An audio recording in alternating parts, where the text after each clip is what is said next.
Welcome to Will It Work? I'm Kevin. This is probably going to be one of the longest videos I do. This machine's a little bit nostalgic for me. And it's also what I feel is probably the most craziest story of any console. It's even crazier to me than Gizmondo. Gizmondo, if you don't know the whole history of that, was basically just a lot of shady individuals with a lot of venture cap spending their money on things other than the business. They did manage to make a console and it got out, but they ultimately drove the company into the ground. Unfortunately for Gizmondo, wasn't a bad piece of hardware, but the people behind it weren't good business people. And the Amiga Cd32 is really something in terms of the history of gaming machines in general. And I have a sort of unique perspective on this whole thing because, well, I was there at the time, obviously, and as well as the fact that I followed this thing close. I was knee deep in Amiga stuff at that time in my life. It was the computer that was providing me most of my video game play. And I had a whole series of them. I think I've owned every Amiga model that there's been, except maybe an Amiga 4000. May have had one, I can't remember. May have had a tower or something. But anyway, if I did, it wasn't very long. So this video is going to be a little bit long. Also because, CD32 had some expansion stuff. And we'll talk about that, and I'll show some of that off, as well as some of the games and some of the other stuff. But let's talk about the history of this unit a little bit, because I'm sure a lot of people are not familiar with it. And while this show is mainly about making sure these things work, this one in particular, I want to talk a little bit about the history. And I want to explore some of the expansion type items that connect to this and make sure those work as well as the base console. Okay, so that's one of the reasons why this is going to take a while. So Commodore, you're probably familiar with Commodore. They made the Commodore 64 computer and a whole line of other things. In terms of a business, I think they were the first people to ever make the electronic calculator. And those were you're probably imagining like a handheld one. We're probably talking about the ones you plug in, because that's how it was back in the day. And they made business machines. That was their whole Commodore business machine, CBM. And they had a factory that made their own processors. I think it was in Pennsylvania at the time. And so they were making microchips. They weren't just reselling other people's stuff. And they built their own, market. And the Commodore 64 was, at one time, the most popular home computer system that there was. There were other ones. There were, of course, IBM, but IBM in the early days weren't designed for games. They didn't have sound cards and high, colorful graphics and things. They were meant for business. For the most part, there were some attempts, IBM PC Junior and things like that, but it took a long time for the IBM compatible machines to sort of start making inroads due to their costs and all that kind of thing. Apple was around with the Apple II. That was successful in the education market, some of the home market, but the Apple II was a lot more expensive than the Commodore 64, and it didn't do anything in terms of the base computer, significantly better than the Commodore 64 did. Now, the Apple II had a number of expansion slots in it, so I know you could build it out in a number of different ways, which the Commodore 64 was a bit limited there, right? So it was, you could do some different stuff, but still, the Commodore 64 to this day is hacked like crazy, and people still make things for it, and it's nuts, because I think I think in total, Commodore sold 200 million Commodore 64s or something insane. I don't know, but it was a lot. It was a worldwide thing too.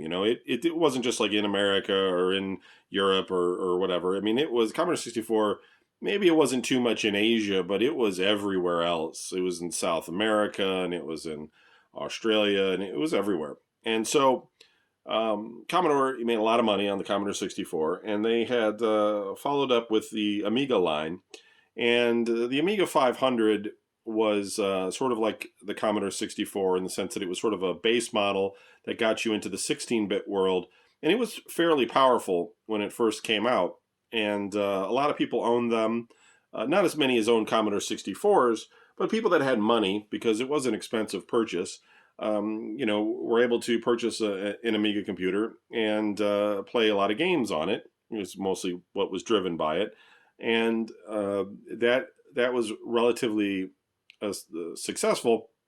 But people that had Commodore 64s, Amiga 500s, had sort of shifted, right? They had kind of said, like, now it's time to move on to the PC, because now I need to do business stuff, and also a lot more games were starting to get released on the PC, and not as much were coming out on Commodore, for piracy and on all that kind of thing. But, the machine itself, the Commodore or the Amiga 500, was just getting a little bit dated. It had 8-bit sound, which was digital, which was great, but it wasn't capable of doing like CD quality sound.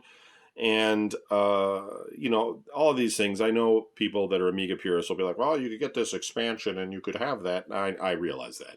But I'm just talking about the base systems here. And you had a limitation in the graphics, right? So you only had a certain size color palette, like 32 or 64 colors on screen at once. I can't quite remember what it was. Resolution was okay, but it was just one of those things where the PC had moved on. They were doing 256 colors at once, and it was just, it was the PC's time. It was just kind of going in that direction, and it was moving away from what Commodore had done. So Commodore, for whatever reason, had some starts and stops, and they had, still had an Amiga market that was, used for digital video processing and things for, TV shows like Babylon 5, for instance, was used with Amigas. And they had made some improvements to the hardware, because there was an Amiga 500 and an Amiga 2000, and those were virtually the same sort of hardware. They were just in different cases. The 2000 enabled you to plug in, like, boards, where the Amiga 500 was more of a, type of home computer that just sort of laid on a desk. And then they came out with the 3000, which was a faster processor, a few additional tricks, but for the most part, same graphics, same overall, titles worked on 500, 2000, 3000, right? 3000 was faster, but it didn't have any better graphics. And we're getting really dated now because, the IBM PC continues to march on, and sound and video just didn't catch up. And Commodore had a number of initiatives where they were working on some things to make that better. And when they finally came out with the Amiga 4000 and the Amiga 1200, those were using their new graphics processors, and that allowed them to have the 256 colors on screen at once, and enabled them to have better performing titles, games. Unfortunately, it was just too late, and while they sold some to the same group of enthusiasts that they had, it never made inroads with the PC crowd. PC games were just so entrenched at that point, and nobody was going back to the Amiga.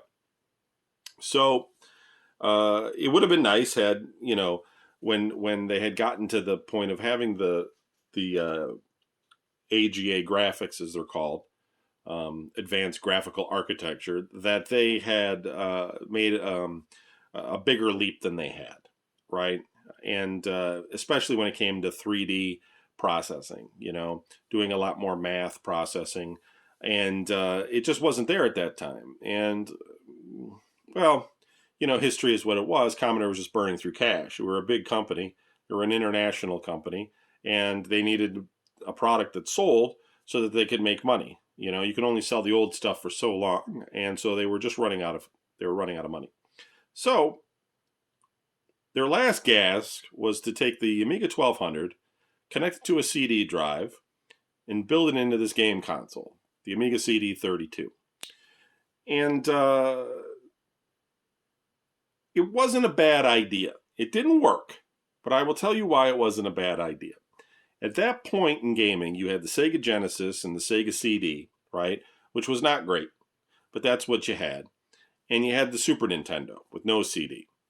Now, you know, I'm sure in the industry, whispers were going around that there was going to be a CD console for, you know, from Sony as well as Sega that were going to come. And a lot of people were thinking, hey, not just Commodore, but like the 3DO and Atari and stuff were like, hey, we can jump ahead and we can have our system come out and be first and get the gamers to buy ours because we'll have the CD and we'll have, you know, the next experience. We'll get in the door with the gaming and we'll get a good start, right? And that, you know, Commodore was in that same group. They were thinking, you know, we'll get out there with our CD. It's much better than the graphics that we're seeing on the Sega Genesis CD, right? And we feel that we're going to be able to hold our own against the next generation of systems from Sony and Sega. And if you were to, at that time, if you were to go back and you were to look at, say, where Sega themselves were only going to put in one of the two RISC processors into the Sega Saturn. It was going to be more like the 32X in a way, in terms of power. They were looking at a modest upgrade because the problem is when you put all of this extra hardware and things inside these consoles, it becomes very expensive. And especially because you're trying to put in the most cutting edge things you can. And these companies don't want to take big losses, right? And so they said, okay, you know, this is our next one. And they weren't really thinking 3D. If you look at the earliest titles on the Sega Saturn, they were like, there was a little bit of 3D in there, right? But they were mostly thinking, you know, platform titles and racing games and things like that. And so they were just looking at a sort of a marginal upgrade, which would have been a better experience than what they had with the Sega Genesis. You know, it would have been a standard console. And the rest of the market was along those same lines. You know, the Jaguar was pitching, you know, that they were 64-bit, but in reality, you know, a lot of that was just people using the 6800 processor and using just their graphic processor that had a lot of power, but ultimately just using it as a GPU to run pre-existing software titles that were actually written for the Commodore Amiga. Because they both run on the 6800 series processors. A lot of the games, not the custom games, of course, for not the ones written specifically for the Jaguar, but a lot of the games that came out later and during the Atari Jaguar's life cycle were ported over from the Amiga line. And as well as Sega. Sega also, with the Genesis, ran on 6800 processor. So as a developer, you had the ability to kind of, you know, recompile your programs, do some tweaks with the different controllers and things, and get them working on these different formats because you already wrote the code for, you know, the 6800 and not for some of these custom processors that might be in other systems. So Sony, you know, and I've talked about this on many of these other ones, but Sony surprised everybody. I think Sony surprised themselves. When they came out with the PlayStation, they said, you know, hey, let's put a sort of a math coprocessor in here that will handle, you know, a lot of the math for the CPU and give us an edge. And it came out really well, right? It came out really well, and the PlayStation was really good for its time at doing 3D. It could push those polygons around, and it wasn't that expensive for Sony. I'm sure Sony was taking a loss on the hardware, but they came into the market with a $300 console, and Sega couldn't match that. Sega could not take that loss, and they came in with the Saturn with a $400 console. And the fact of the matter is that the Sony had better games. They just had better 3D games than the Saturn did, right? So Sony, as we know, is history. PlayStation was the killer that stomped on all of these other, and knocked them out of you know just knocked them out of play. 3DO wasn't a complete failure. They did go on to create a second console that was purchased by Panasonic for, I don't know, $100 million or something. It's just that Panasonic never went forward with it, so it never went anywhere. But I think like 3DO wasn't a huge success, but it wasn't like it wasn't a complete loss, right? So 3DO is kind of on its own. Jaguar, basically, Atari ran out of cash, had to merge with another company, couldn't keep it going. Not a bad console, just again couldn't afford to keep going. And there were a number of other Japanese consoles, Playdia, FM Towns, etc., that came out around the same time. None of them really stuck, right? And you also had Turbo Duo and 32X, which was the expansion for people that still had the Genesis, and we'll touch on that in the future here. Commodore came out with the Amiga Cd32. They entered that same market. And for all intents and purposes, it was competitive against, say, 3DO. Not everything at the Jaguar, but most of the things with the Jaguar. And like the Jaguar could, like if you spent some time with it as a developer, you could get some good 3D going in there, right? id Software showed you could do it. The Aliens vs. Predator guys showed you could do it. Full screen, first-person shooters, etc. The Amiga couldn't do that. So in some respects, better. But to the Amiga's credit, you could turn this into a full-fledged computer. And a real computer, and not one of these like Odyssey 2, like it has the ability to be a computer, but it's not really going to be one. This was actually something that you could turn into a complete computer, which was nice. So anyway, I know this is long, but hopefully this is kind of interesting. So what happened is that Commodore started selling these overseas because they had a good market in the UK. So it first launched over in the UK.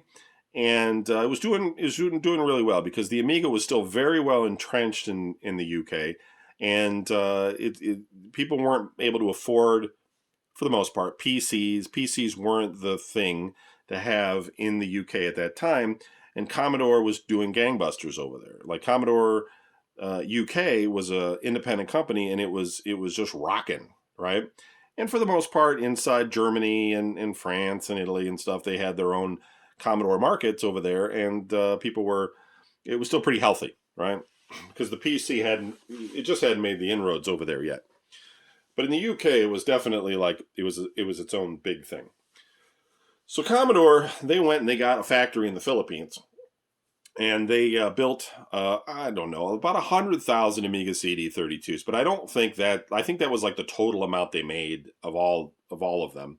I don't know how many they had in the Philippines factory at the time, but the goal is that they were making the ones for the United States, and they were going to get ready to bring those over to the United States and sell them. Well, the funny thing about Commodore and is the fact that they weren't, even though their headquarters was in Pennsylvania, they were actually a company that was incorporated in like the Bahamas or something, or the Caribbean, and so one of the islands, down there.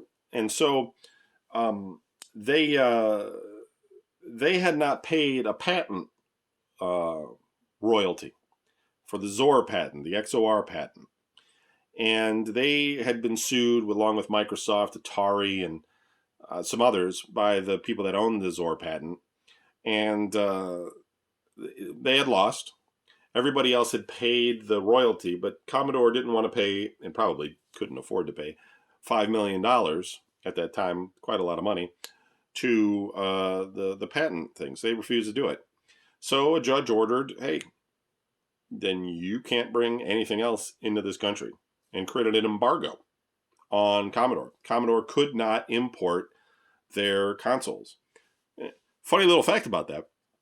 I have a book that's about patent litigation and patent law. it's an old book, and it had parts of the information about Commodore and this embargo happening. And I had edited Wikipedia and included that information about what happened with Commodore that nobody else apparently knew about. And it's been up there with references ever since for like 10 years or more, or something like that, however long it's been. Because, yeah, it just, I've followed this stuff very, very closely, and just happened to know that little factoid that a lot of people didn't know. It wasn't the only reason Commodore went out of business. They didn't have the money to pay. They didn't have the credit to, nobody wanted to give it to them to pay that kind of a debt. And so the embargo happened. Commodore International went bankrupt, filed bankruptcy, decided to sell all their assets. Now, this is where the story gets kind of interesting, because you would think, well, that's the end of it. Console's done. Company's out of business. No more Amiga Cd32. No more. That's it. Done. And no, I'm not going to tell you that another company came along and bought them and saved the day. That didn't happen. Okay? In fact, I think like Commodore International's initial intellectual property went to Gateway Computers. I think it was Gateway. And I think they licensed and sold bits and pieces of it off. But for the most part, they just liquidated what they didn't want, and they just wanted some of the intellectual property for, the operating systems and things of that nature. At that time, there was talk of them using some of the technology to build something, but it was ultimately determined not to be worthwhile. They wanted to stick with their PC business. So what happened, though, is that while this was going on, and court cases take a while, right? Litigation, the company's bankrupt, it's closed, but litigation takes a while. So there's this vacuum of space going on. And Commodore UK was an independent company, and it was profitable. It was selling Amiga stuff in the UK really well, and it was, able to keep a business going doing that. And there were people with Amiga 1200s, Amiga 500s, and CD32s in the UK that wanted new software, wanted games, wanted everything, and they were still using their Amigas. And so Commodore UK had tried to buy the parent company, but they didn't make a bid higher than Gateway. So they weren't able to do that. But they did keep the Amiga CD32 business going as long as they could in the UK, which was quite a while. And so during that time, there were a lot of developers, primarily in the UK, that developed games specifically for the Amiga because they were doing a really good business over there, right? So this console didn't really, get into the United States, at least like not through any company like, that was here. You could get one, you could import it, and there were some businesses that would import it and then resell it. But for the most part, it was the vast majority were sold in the UK and in Europe. And so there's no parent company in this thing.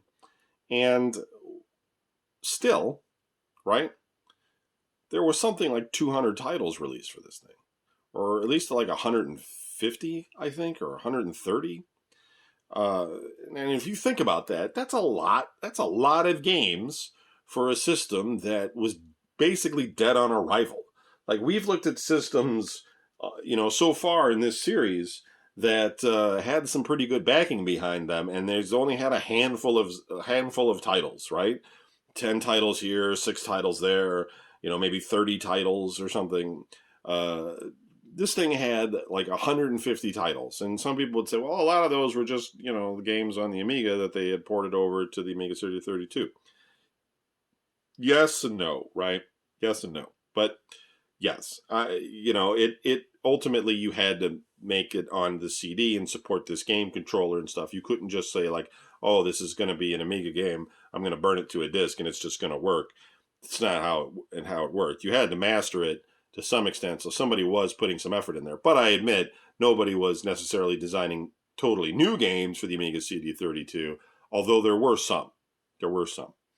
But it's still, that's a crap load of games, specifically, written out, sold with, in stores, in cases, etc., for this particular game console. It had an MPEG movie module that you could buy, but there weren't many of them. Commodore had gotten a handful of them. Commodore UK sold them, etc. And, but that was an add-on you could get. Some people made some computer expansion stuff. We'll take a look at that. And that will allow you to pop in your floppy disks or whatever and play all of the other Amiga software because it was mostly compatible with this one. So overall, it's a really interesting story because this particular, system survived when it had no parent company, and it survived for around two or 3 years, I think, before it finally ran out of gas because it just no longer had any more support behind it. But the fact that it lasted as long as it did with no company, just some inventory stuck in a warehouse in the Philippines, is just mad. It's just crazy to me that it managed to make this. And we'll look at it a little bit more because what I'm saying, it may not sink in too much yet, but I'm going to show you some stuff about it, and you'll understand the madness a little bit more.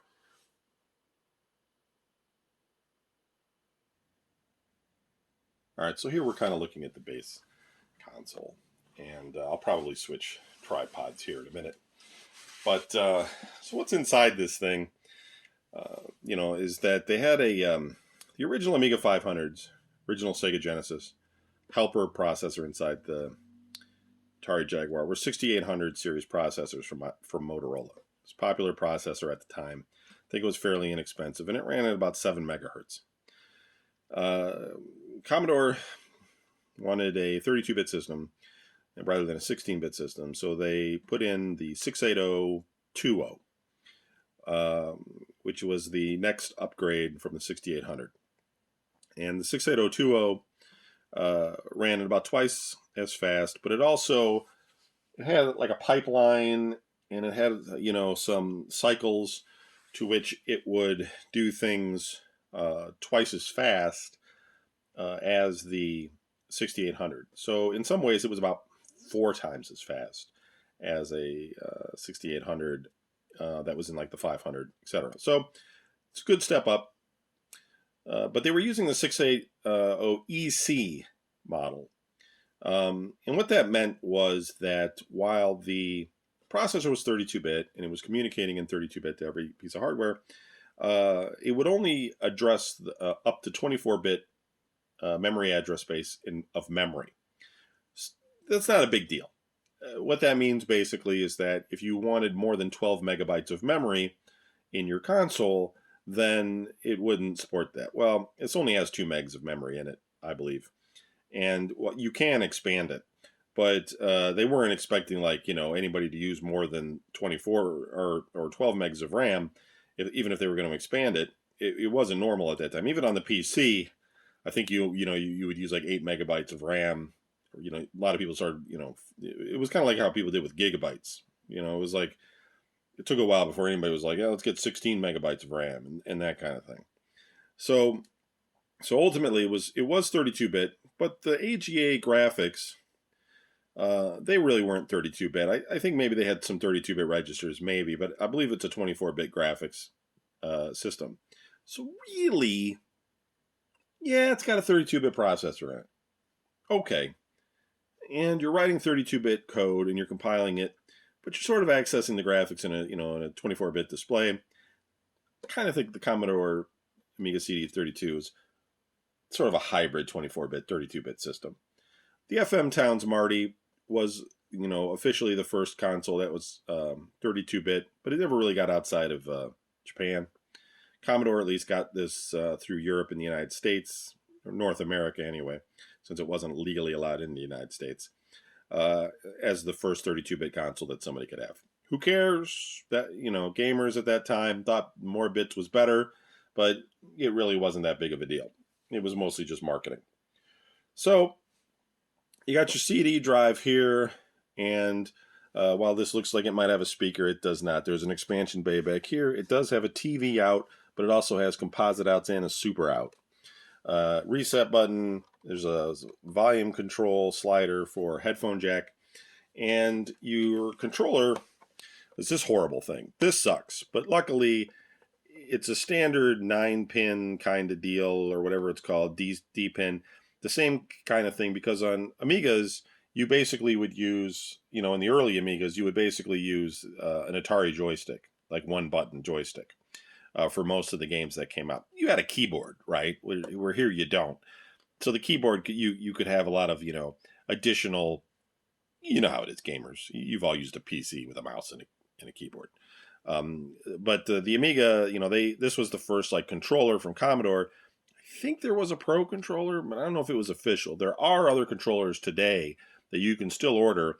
There's a series of them that are better than this controller. This controller works okay, but it's not good. First of all, this D-pad with these knobbies on it, awful. And this thing isn't even centered right.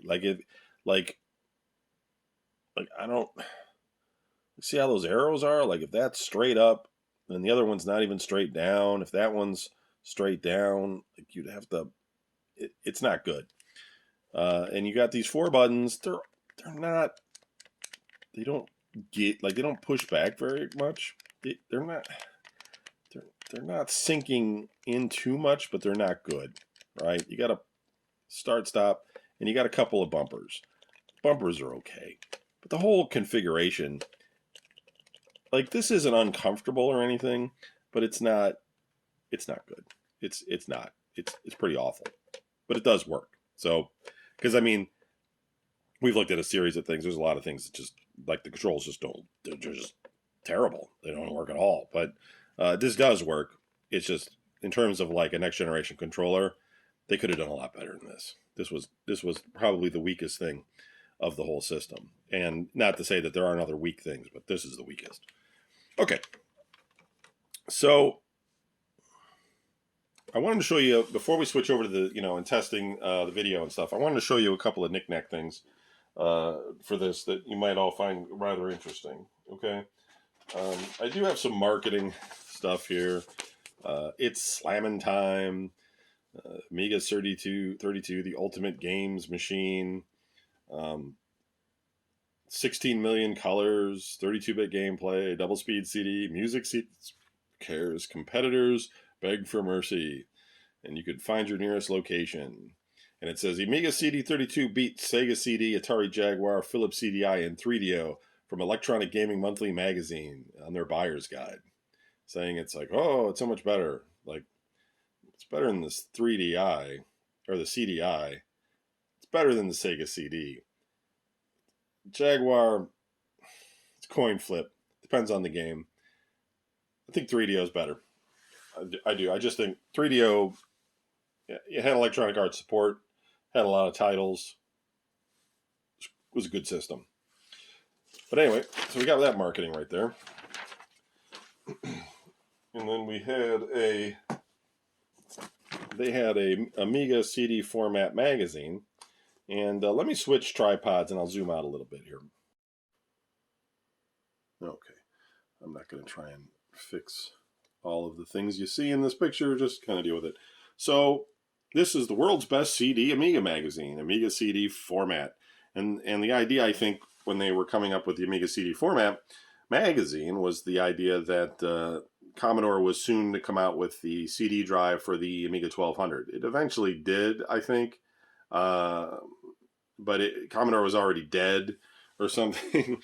So I don't know if it would ever actually got produced. I don't know the whole story behind the CD drive for the Amiga 1200. But yeah, if there was an official one, it was based on a spec. So you had these guys, this magazine kind of, here's the Commodore UK general manager. He tried to buy out the bankrupt Commodore International. They were trying to, show this thing off. It's the Mega CD beater, meaning it's the Genesis beater. And then you have this vice president of engineering, this Lou Egerbrecht. and he talks a little bit about the engineering, which is kind of interesting, actually, in this article. And then they show off some games, Lawnmower Man, Jurassic Park, Pinball Fantasy, Syndicate, that was a fun game, Oscar, Diggers, etc., Putty 2. And then there's some tech talk, and he talks a bit about the tech that's inside here. He talks about the movie module that is rarer than shit. If you try to find one today, it's not neat. You don't need one, and it's not necessary to get one. VCD is long dead, but the one thing that's sort of unique about the Amiga Cd32 versus, say, the Amiga 1200, because they're very similar, was that they built the special chip inside the Amiga 32 called a Kiko. And it kind of worked the CD-ROM, but it also, they added in some chunky to planar graphics conversion stuff to make it a little bit easier, I think, for developers to port their games over from other formats, etc. But I don't know the whole thing. I'm not an engineer. But this was actually a fairly good article. And then it's like, so what happens to the Amiga 1200 and A4000 owners? Like, they're left in the dirt from the CD32. But they're like, well, don't worry, we're gonna have a CD-ROM drive and stuff for it eventually. But little did they know they were on their way. So you had, Magic Carpet from Bullfrog and Roller Coaster Tycoon type stuff, and so these are just some of the games. Zool, Renegade, Chaos Engine, Surf Ninjas, and it goes on and on. It shows you like all of these games, all of which basically came out for the system. Psygnosis when they were still around, Mindscape, Ocean, System 3, World Domination Enterprises, yeah. And they talk a little bit about the CD-TV, which I will talk about in the future. And, yeah. And then an interview with the president of Commodore. So this little magazine here from Future Publishing, this is kind of a little piece of history, and it's kind of neat. But it kind of shows you all of the support this thing got out of the UK, out of this one magazine. But that's not the only thing, because there were, and I have,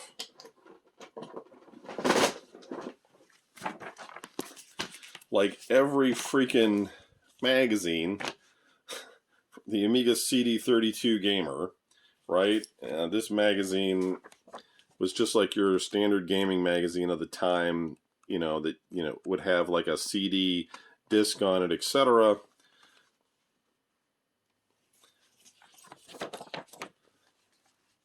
Street Fighter 2. But it's like, is that actually for the Amiga CD32? Don't think so. Don't think Capcom developed the game for the CD32. If they did, it probably wasn't good.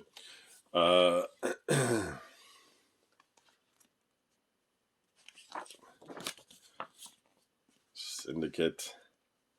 As all of these things were being released. And you got to think, each one of these came out every month for a dead system. A system that the parent company was gone. They weren't making anymore. Right? And every month, new games, new magazine for 100,000 consoles maybe. Right?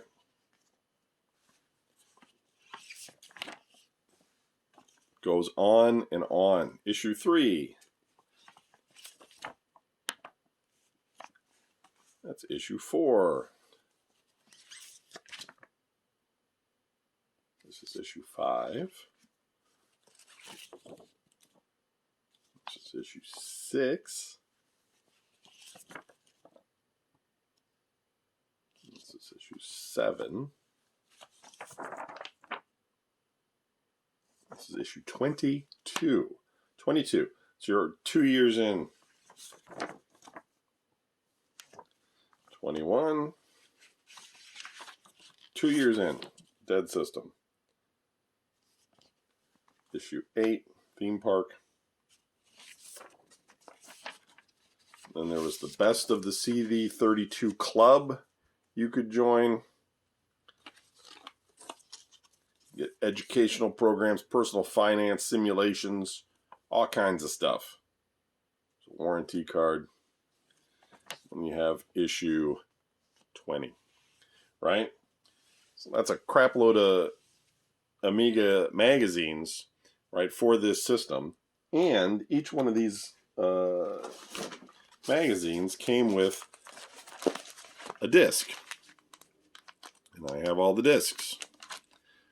And when they all had demos on them, etc., that you could play for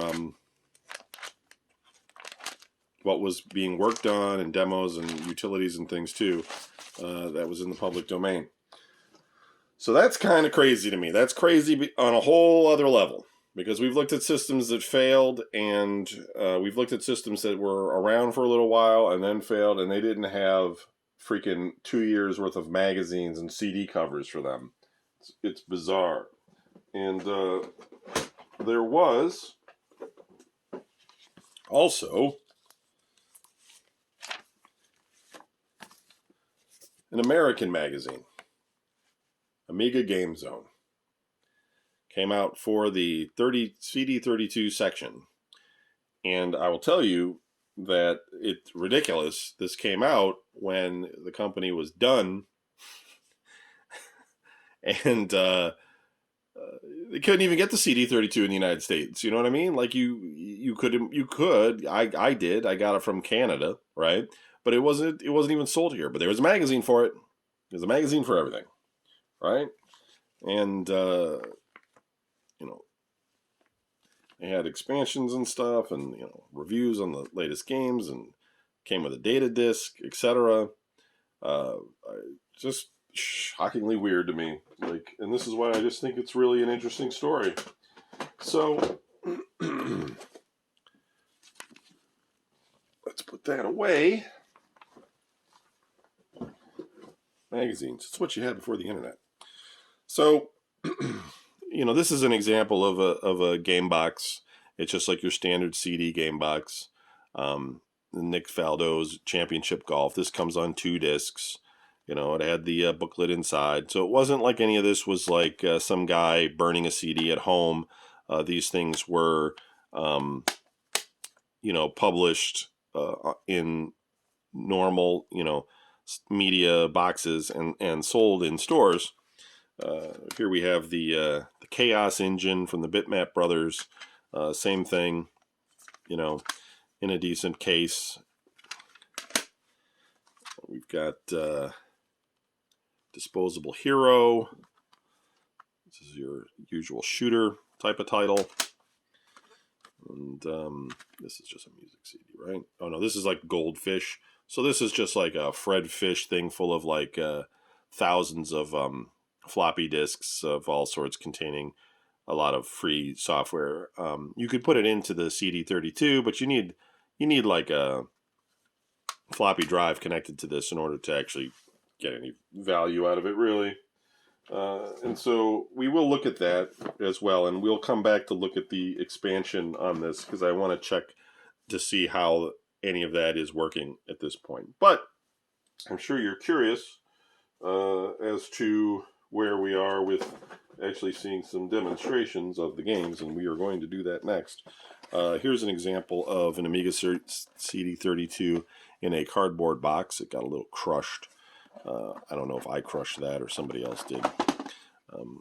And you get your reference card and your manual, and there's your game, right? So some developers were still putting things into traditional boxes, and that was like a problem for stores and stuff, because games would come in all these different boxes. Degeneration, in the cardboard type thing that we're all familiar with at this point in time, and it's some manuals, consumer information, getting started, etc. So we will look at some of these games, and I will say that if you actually own a CD32, you can actually get every single game off of the Redump project on archive.org. So like you can just download like a 50 gigabyte file that contains everything, burn it to a regular CD, and it'll work inside the CD32. So, for nostalgia reasons, that's kind of cool. The only thing though is that, so this is a console made at a time when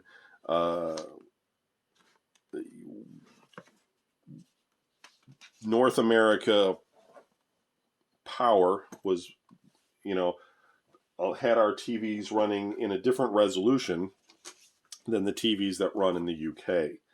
TV in the United States, our screens were NTSC. And in Europe and in the UK, they were known as PAL, P-A-L.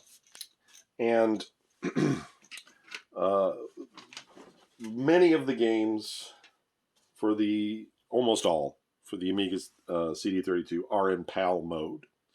Now, if you have a Commodore monitor or a multi-sync monitor, you can switch the mode inside the CD32 with an option, and it will put it into whatever mode you want it in, like PAL or NTSC, and it'll work on that monitor. So this is a American U.S. model of the Commodore CD32, not a Canadian. This is actually an American U.S. model. I think it's fairly rare. I don't think it's exclusively rare. Most of them were sold in the UK. This one is an A100 US, and there's the serial number, so it's probably one of few. It was January 1994 manufactured, and it was made in the Philippines, in that factory, no doubt. And so this was one of the ones that came over that did not get converted into a PAL system, and it was sold into the United States probably by one of the few companies that were importing these and selling them to anybody that wanted them, which is, handfuls of people probably. Not a lot. There was a lot of Amiga enthusiasts, but, a lot of people wanted an Amiga 1200. They didn't necessarily want an Amiga CD32. Even though you could turn this into a computer, why not just buy it as the computer to begin with? Still, kind of interesting. All right, so here's what we're going to do. We're going to switch over to the video side. I'm going to run through a few of the games to give you guys an idea of some of the power of the system in terms of both the games that, were popular at the time, as well as, maybe how it would compare in terms of 3D power, etc., that we eventually saw with PlayStation. Then we'll switch back, and we will look at some of the expansion options. We'll try those out, see if we can get it into computer mode. Now, one thing I wanted to just say, though, is that when we go over to the PAL side, or when we display PAL video, the only way I can really do it is to make it so we stay in the North American mode, but the bottom of the screen resolution is going to get cut off a little bit. This is because of the fact that, like, even if I switch this in, if I do switch this into PAL mode, the encoders that I use, like the hop-hog and all that kind of stuff that, we're encoding things with, they're not really understanding the color scheme that comes from the PAL signal. So it can kind of understand the resolution, but it doesn't understand the color scheme, and so it all ends up black and white and a bit flickery. So it's not good. So we're just going to keep it in NTSC mode. We're just going to lose some of the scan lines at the bottom. Some things may force PAL mode, in which case we won't be able to play them. And I'll do my best to edit those things out and just show you the things that actually work. So here we go. I know it's a long intro, but let's see if it works. And so you could use that technique to create, better looking opening screens and things of that nature. But yeah, it's for the most part, though, the gameplay itself was, locked in at this 32 colors or 256 colors or something. 256 colors was kind of like a standard for quite a while.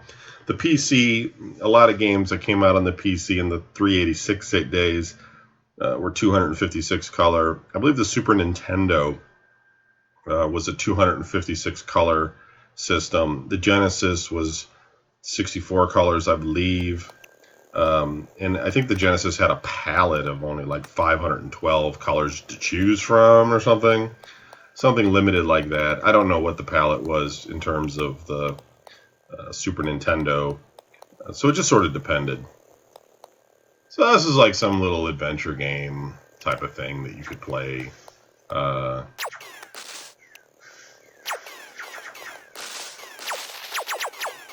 not running around doing this. This is just part of the demo. Just kind of getting a look at it for what it is. But this just looks like your standard 16-bit game. Let's reset then, and guys, there's a market for all sorts of piracy and things on these kinds of systems, although mostly tuned around the Amiga.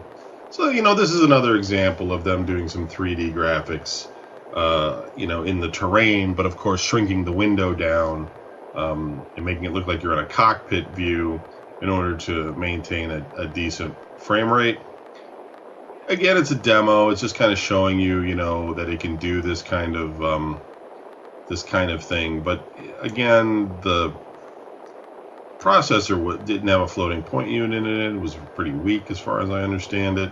It was certainly better than the original 6800, but most people would have preferred that it had a 68030 in it and a normal one. Of course, it would have driven the price up a lot more, but still, it would have been a much more competitive and competent system had it had that.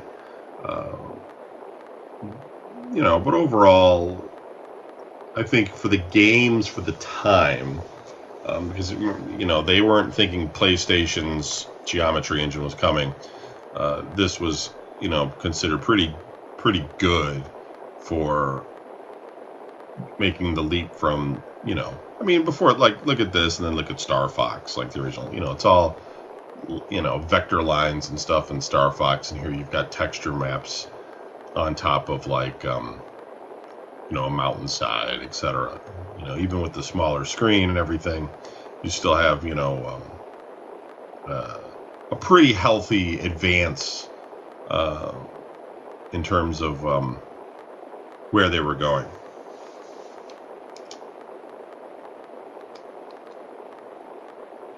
How do we get out of this? Oh, I can shoot too. What am I shooting at? Oh, and I can move the gun around. Well, that's great, guys, but there's nothing to shoot at.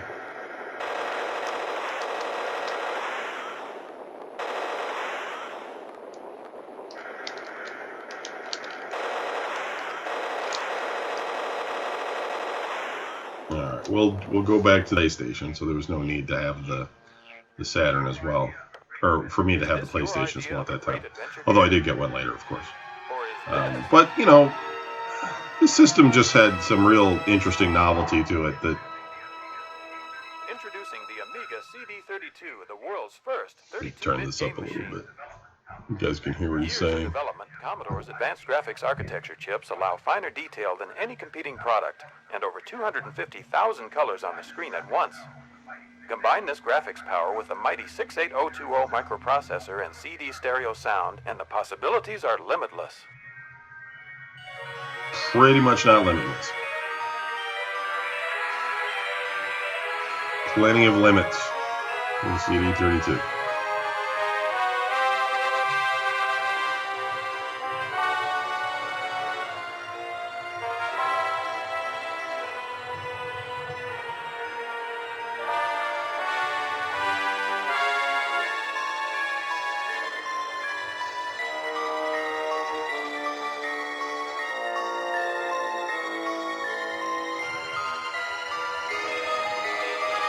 But if you look at the,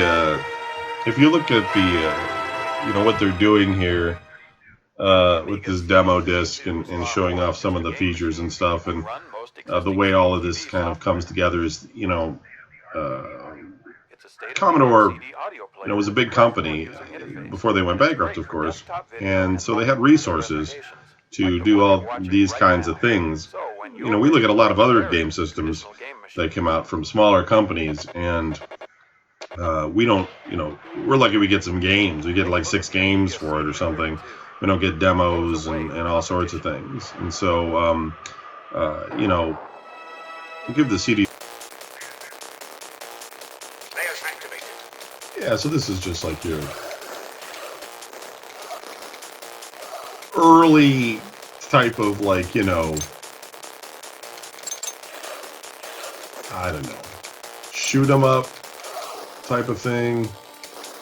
It's like your, you know, type of thing that eventually becomes like the Diablos of the world. Probably started off more like with Akari Warriors and just, you know, evolution. We've got the keys, men. We're gonna run for it.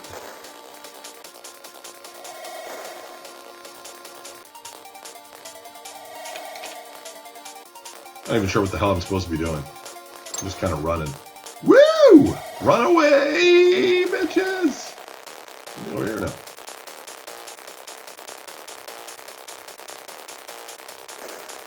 I got the keys. Oh.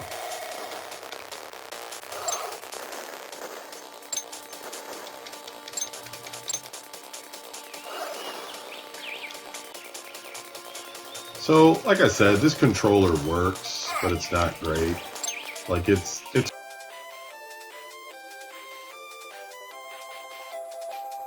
Dear Simon, I am pleased to announce that you have been chosen from literally hundreds of hopeful candidates to perform a death-defying but extremely worthwhile quest, for which you will be rewarded quite a lot. All you have to do is rescue me from the hands of the evil sorcerer Sordid. Feel free to use my extremely valuable spellbook and dog to assist you. Look forward to seeing you soon. Wish you were here. Love and kisses, Calypso, Grand High Wizard of the village of Fleur-de-Lis. P.S. Before you can use the spellbook, you must become a wizard. There are some wizards hanging around in the local tavern who can help you. P.P.S. Use this magic postcard and map to help you.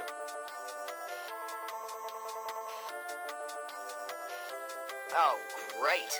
I'm stuck here in this stinking world in these stinking clothes and not a pizza bar in sight. Lucky this is just a dream or I'd be really worried.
Trill, guess what?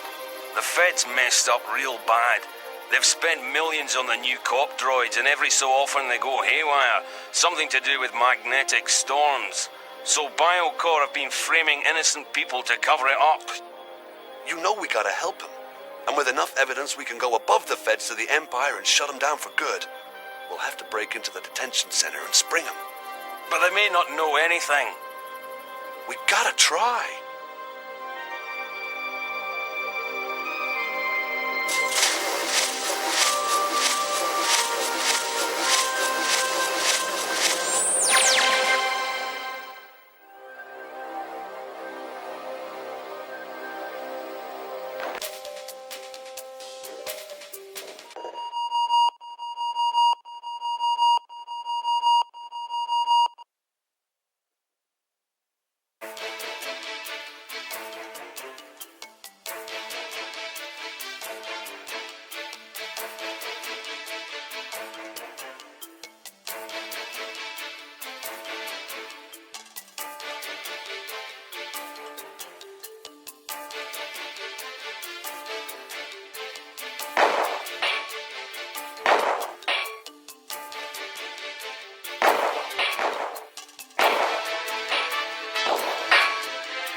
Máchalos versus Tony.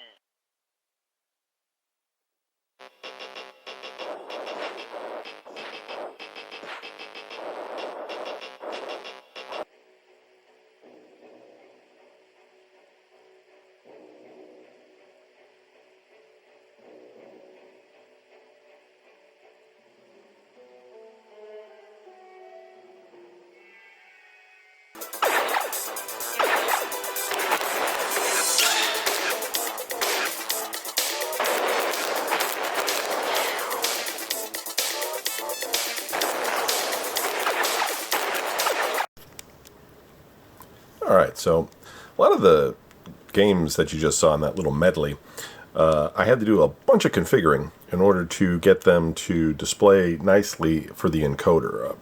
Part of the problem is just with the games, they were released in the UK, so they were in PAL. And PAL is a different resolution, is a different refresh rate than NTSC televisions. Like our TVs were in the United States were 60 hertz.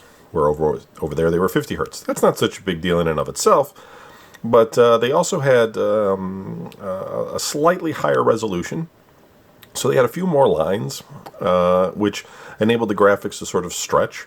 And if you display that on an NTSC screen, it cuts off at the bottom. It's not terrible, but it was something I was trying to avoid. A couple of those games maybe had some cutouts, but the real problem is that when you're driving PAL out to a regular like encoder board, it doesn't necessarily understand the color differences, because there's actually color information about the color, so they end up in black and white. So what I ended up doing is this here is the PC kit that you connect to the back, and it gives you a whole bunch of additional things like a floppy drive port, a disk drive, hard drive port, etc. And it also gives you this SCART port, which is not VGA. It's just like an older RGB model port, right? But you could use that and drive it into this Amiga HDMI adapter, which you use this cable to go from SCART to VGA, VGA in, to this HDMI out. So this was something somebody made online that I had to find in order to get this to drive it out. Unfortunately, this by itself works fine when you connect it to a monitor, but connecting it to like the Hauppauge DVR recorder thingamajig, PVR, personal video recorder, whatever you want to call it, it won't activate it. I don't know why exactly. Maybe because it's not carrying sound information, because there's no sound, but that would be another problem as well, the lack of sound. So I tried a couple of different things with a video splitter. That didn't work, so I went a little crazy, and I ended up driving it into this video converter. So I take the HDMI out, right, and then I bring it in, and I export it out via component cable. And so then I brought the component cable back in to an HDMI. So this was to basically say, like, okay, we're not getting the normal signal out of this HDMI port here. What we're going to do is we're going to drive it through and then get the X port, which will then handle it. And I added the audio here, right, directly from the console itself, and that worked. The Hauppauge is all green. It was taking the video in. So that was quite a struggle, and I don't mean to make it sound like you had to do this if you wanted to play CD32 games. You do not.